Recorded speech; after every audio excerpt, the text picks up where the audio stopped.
One of the most useful chemical in chemistry is dye. A dye can be produced from any type of primary aromatic amine, like aniline. But I am going the other route. There are some dyes which need nitrated aniline, like paranitroaniline. But aniline cannot be directly nitrated as it oxidizes. So we have to nitrate acetanilide, then hydrolyze it into primary amine to get paranitroaniline.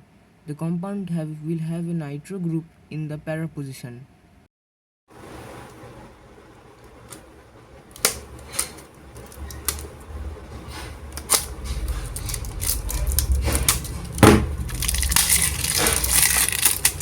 So after the ASMR opening a new pack of acetanilide, I set up a RB flask and in that added a magnetic stir bar.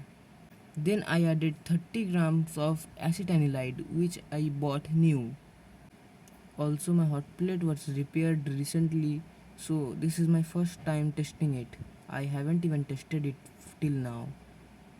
Now I have to add glacial acetic acid 30 ml to prevent the hydrolysis of acetanilide into aniline and acetic acid, as it shifts the equilibrium towards the left side. Then I used my funnel to transfer all my glacial acetic acid. This glacial acetic acid was made from sodium acetate, whose video is still now going in the editing process.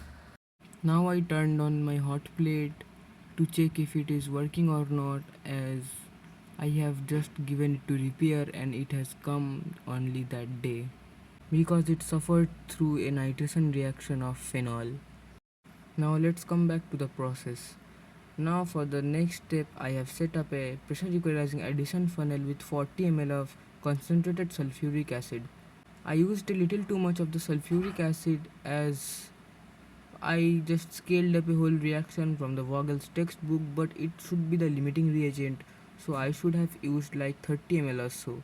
But still my reaction worked pretty well, but a decent amount of orthonitroaniline was also formed at the end. So if you are conducting this reaction, then use a little bit less of the sulfuric acid that I used. The addition of the sulfuric acid, like always, is very exothermic and also heated my solution to a very high temperature. Likely I thought that it would boil, but it didn't. At the last I got a little bit impatient and added the whole sulfuric acid at once. It led to the heating of the solution too strongly, and at last I was left with something like this. And still the sulfuric acid was going in, and yeah, it's pretty hot, like hard to touch for a long time, and my stir bar is also well happy to see that. Now the result I am getting that I used a little bit too much sulfuric acid is from now. As everything was completed, I let it stir for some time, like after 20 minutes I came back and it started to char a little bit. Like a little bit brown tint was there and it was still pretty hot. So I used a water bath to cool it, as I was having the fear that it would not char into a full black solution and form just activated charcoal. But still, the literature suggested to use 60 ml of sulfuric acid by scaling up the reagent. But I used my big brain and just skipped 20 ml of sulfuric acid. This leads to a improvement in the yield at the last, which I understood, and the solution was also getting too hot pretty quickly. Then, for adding the nitration mixture, I placed it in ice bath. Then cold nitrating mixture was added, which consisted of 15 milliliters of concentrated 68% nitric acid and 9 milliliters of concentrated sulfuric acid. After the nitration had been done, I was left with a solution of paranitroacetanilide. Paranitroacetanilide was the major product because due to the steric hindrance, orthonitroacetanilide will not be produced as the major product. So most of the thing that I have in this solution is paranitroacetanilide. My product paranitroacetanilide is not soluble in cold water, so from a non-sponsored bottle I added like 500 milliliters of cold water. Bro, again, this is a not sponsored video. Yeah. Then, in the cold distilled water, the reaction mixture was added slowly. This was the best part of the reaction, where this precipitate was very thick, but it looked pretty nice to me. And also it became so thick that my stir bar was having problems stirring the whole mixture. Later I thought that I have processed a bit too big batch, as this was a pretty big problem, and the filtration became pretty messy and my Buckner funnel died in the process. Nothing happened to it, but still it had gone through a lot of pain just to filter this thing. Then dried in my desiccator I was left with this murky yellow powder, and its melting point was pretty close to the melting point of real paranitroacetanilide. In the meantime, my glassware also came, but still, it only came. But after only one reaction, it broke, and they also didn't give me a refund. I used the glassware only once in this reaction. After that, 80 milliliter of 70% sulfuric acid was made for the hydrolysis of the paranitroacetanilide. It led to the vigorous boiling of the whole solution, and it started to boil in some time, but still I added, and there were luckily no splashing, and I used gloves in the latter part of the video. This was only 25 ml. Like I didn't shoot the rest of the part adding it, and yeah, and I used this condenser for the reflux of the paranitroacetanilide. I then added all my paranitroacetanilide into a RB flux for reflux.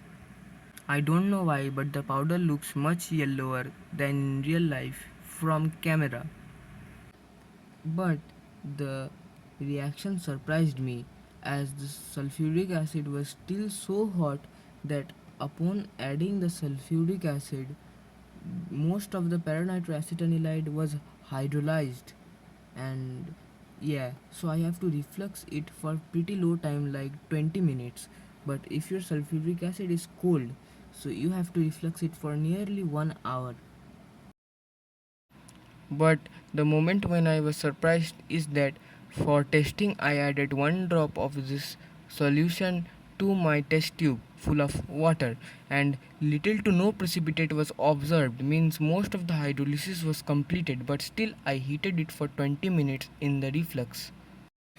As I mentioned earlier, the quality of the glassware was not good, so it broke after only 2 to 3 use.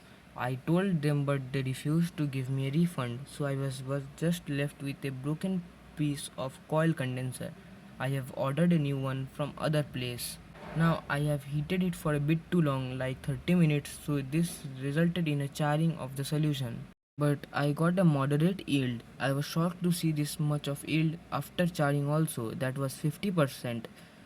I was able to get it after adding base to it and filtering it. The process was so messy that I didn't upload it.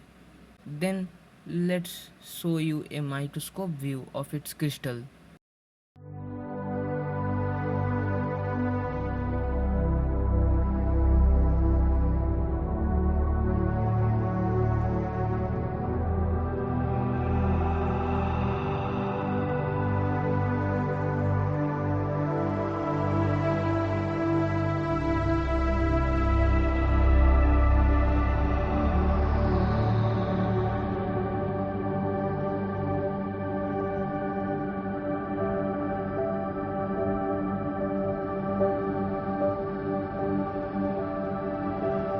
Support for more content and synthesis like this one.